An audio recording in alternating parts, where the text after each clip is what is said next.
Chapter 4 takes a different direction. 4.1 is talking about area. We want to find the area and a distance, and I'll connect the two in a minute. So we start off with area of a rectangle is length times width. Area of a triangle is 1/2 base times height. Keep in mind the base is always perpendicular to the height. And what if I have the area of the following figure? What I do, I really look at that as four different figures.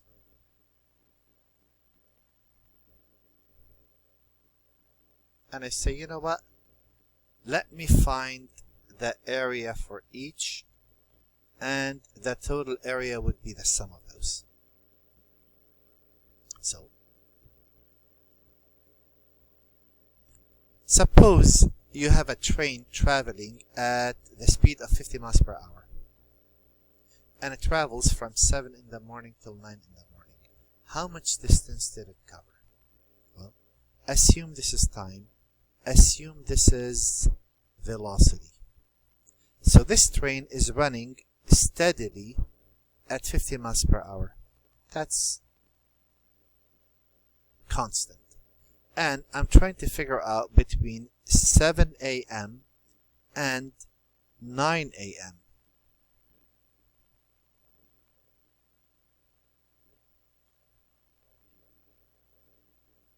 Do you see that? This is 2 hours. This is 50 miles per hour.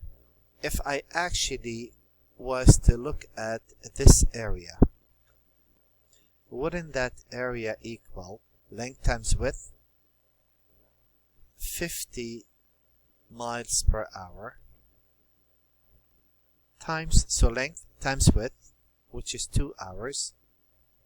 That gets me 100 miles. So do you see the area under the curve gave me the total distance? What if the train actually traveled in such a path between 7 and 9? It didn't go steady at 50 miles per hour. It actually started speeding up, then slowing down, then speeding up. And I want to figure out the total distance it covered. Well, I need to find this area. And that's not as simple as simply a rectangle. What we're going to do, we're going to use rectangles to really approximate those. And we start off with the following example. Suppose I want to find the area under the curve. So suppose the train traveled in a path of y equal x squared, where this is no longer a straight line. We're going to use 3 different techniques of figuring this out. And we want to figure out between 0 and 4. Between 0 and, let's say this is 4. So this is 1. This is 2. This is 3. And that, oh, actually they're out of sync. Not out of sync. They're out of scale. That's a 1. That's a 2. That's a 3. And that's a 4. So I have 3 ways of doing this. And I'm going to do all 3. First case, I'm going to choose n. I'll tell you what n is in a minute. N equal 4. Meaning, I'm going to use 4 rectangles. So it's very hard to figure out what this area is. What I'm going to do, I'm going to take this and split it into 4 equal parts, making this 1 each, just to make this really simple. And in the first case, I'm going to look at this first piece, and I'm going to say go to the right hand side and make that a rectangle. So this is 1, this is 1, because this is y equal x squared. 1x equal 1, y equal 1. When I get to the second rectangle, this rectangle, I'm going to take the right, so I want to be consistent. The right to be the height of this rectangle. There's the rectangle. The height is right there. When x is 2, y is 4. This is 4, this is 1.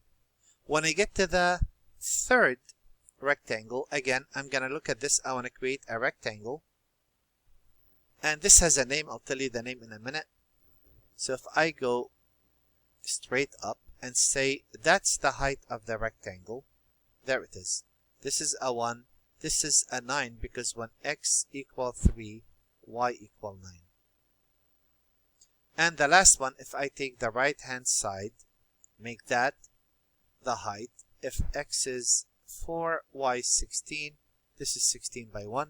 So you notice on each interval, when I was looking at these intervals, I took the right endpoint and we refer to that to r sub 4, meaning we use the right hand. This is called RRAM. RRAM. Right Rectangular Approximation Method. We're going to use a rectangle to approximate the area of this. Now, it is true that we're getting more than we bargained for. We're adding an area that shouldn't be there. Do you see that? But without that, there's no way of even getting an idea of what that is. So to figure that out, we're going to say, well, let's look at this. We're going to take one of those times 1 plus 1 times 2 plus 1 times 3 plus 1 times 4. We're missing one thing. Do you see that the height is always squared?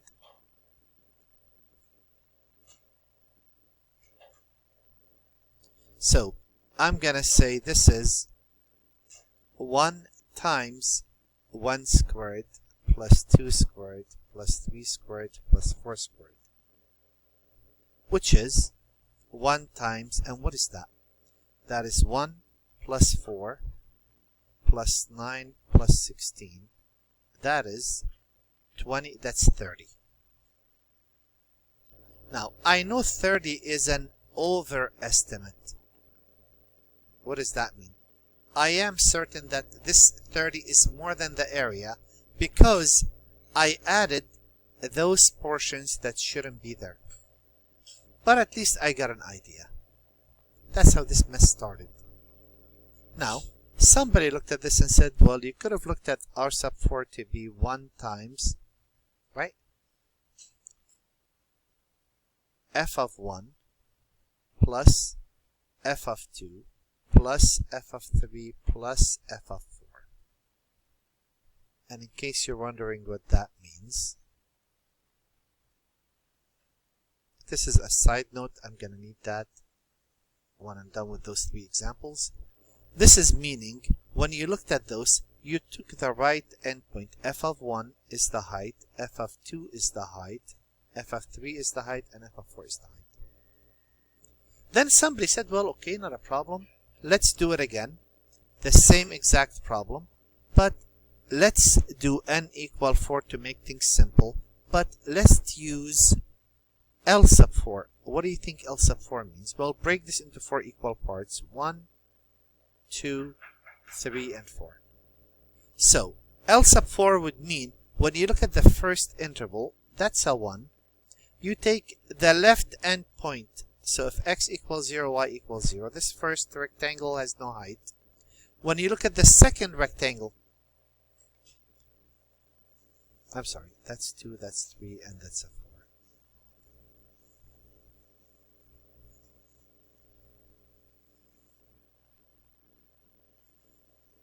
4. Alright. So that's a 1. When you look at the second rectangle, this rectangle, you'll say, well, the left end point, so you go up to the function, wherever that touches, you say that's the rectangle I'm going to find. When you look at the third, you say, well, when you look at that rectangle, that's a 1, but the left end point, the left of that interval is going to be the height. That's how I'm going to create the rectangle.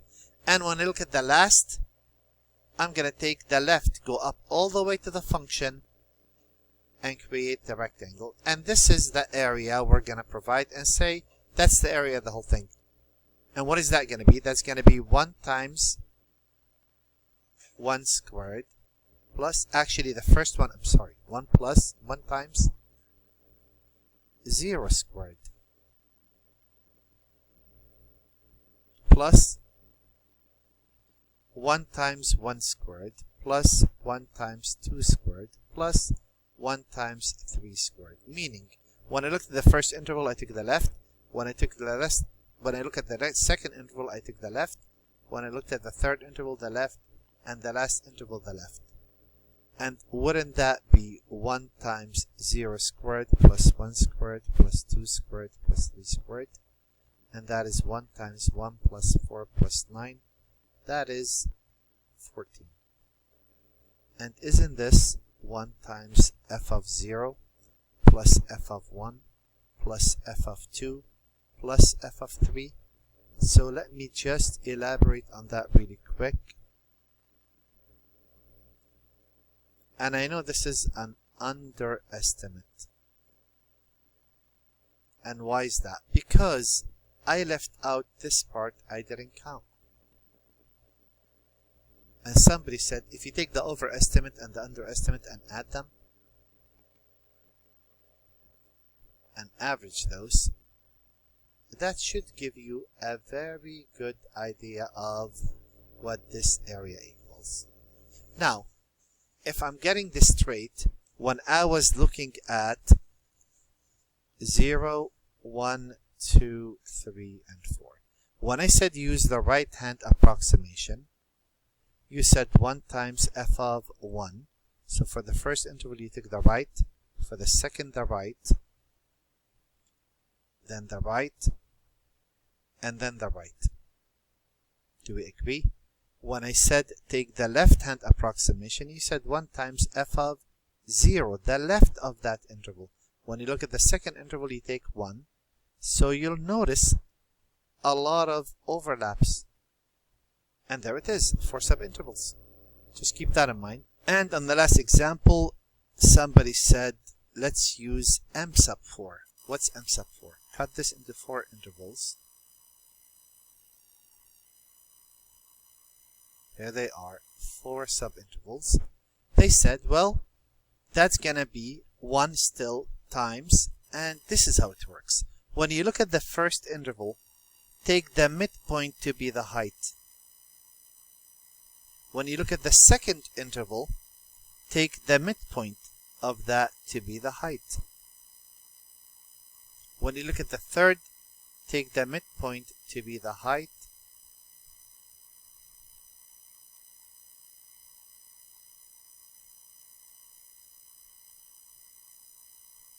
And when you look at the last interval, oh man, this is not good. Take the midpoint to be the height of the rectangle. And the idea was, look, it's true you're losing some, but you're adding some. You're losing some and adding some, they average out. This is going to be f of, if you notice, that's 1/2. And for the second, it's going to be 3/2. And then 5/2. And then 7/2. So for the midpoint, that's going to be 1/4 plus 9/4 plus 25/4 plus 49 over 4. That's going to be all over 4. 49, 50, 75, 84 divided by 4, which is 21. And did you see how close that was to the 22 that we did up there? So the midpoint turns out to be the most accurate out of those three. Now, some notation we're going to be playing with. This width, every time you look at this width right here, they call that delta x. And it's the same for all of them. And the way you find delta x, you would say, go to the problem, delta x, take end minus beginning, and divide it by how many subintervals do you want. And that's basically it. In the next video, I'm going to do another example out of the book.